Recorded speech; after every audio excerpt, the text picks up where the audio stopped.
Участники проектной смены образовательного центра «Сириус» вернулись в Якутск. Работа площадки для одаренных детей прошла в Сочи и собрала более 900 школьников из 66 регионов России. Якутию представили 3 школьника из Мегино-Кангаласского и Алекминского районов. О подробностях образовательной смены ребята рассказали сегодня на встрече с министром образования Якутии. На ней побывала и наш корреспондент Марьяна Кутукова.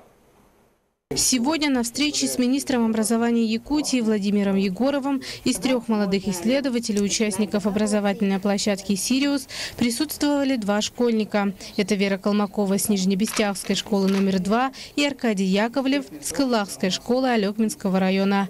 3-й участник Ашот Шигинян уехал на обучение в Англию. Как рассказали ребята, в течение месяца они занимались авторскими программами по направлению технических наук. Обучение проводили преподаватели крупнейших российских вузов и научно-исследовательских институтов. Таких образовательных центров в мире очень мало.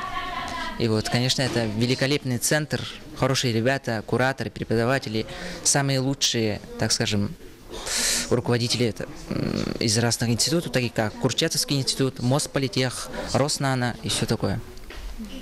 Ну, от «Сириуса» в республике я принял все.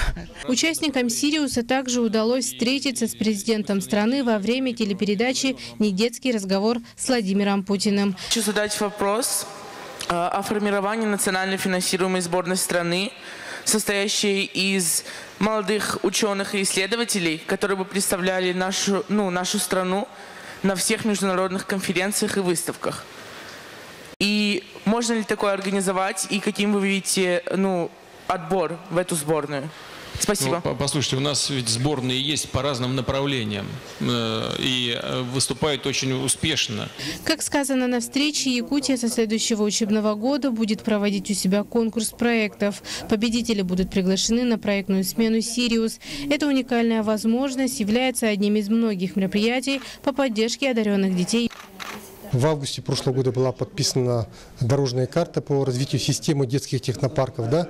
По этой карте должны быть построены, введены множество детских технопарков по всей республике, первый из которых будет открыт в сентябре этого года на базе Дворца детского творчества. Готовится указ по поддержке системы работы с одаренными детьми. И сейчас он уже практически находится на подписании. Надеюсь, что вот-вот он должен выйти. Отметим, что главный праздник науки и инноваций ждет всех талантливых ребят летом 2018 года. Благодаря проделанной в республике работе впервые в Якутии пройдут международные интеллектуальные игры. Марьяна Кутукова, Владимир Павлов, НБК Саха, Якутск.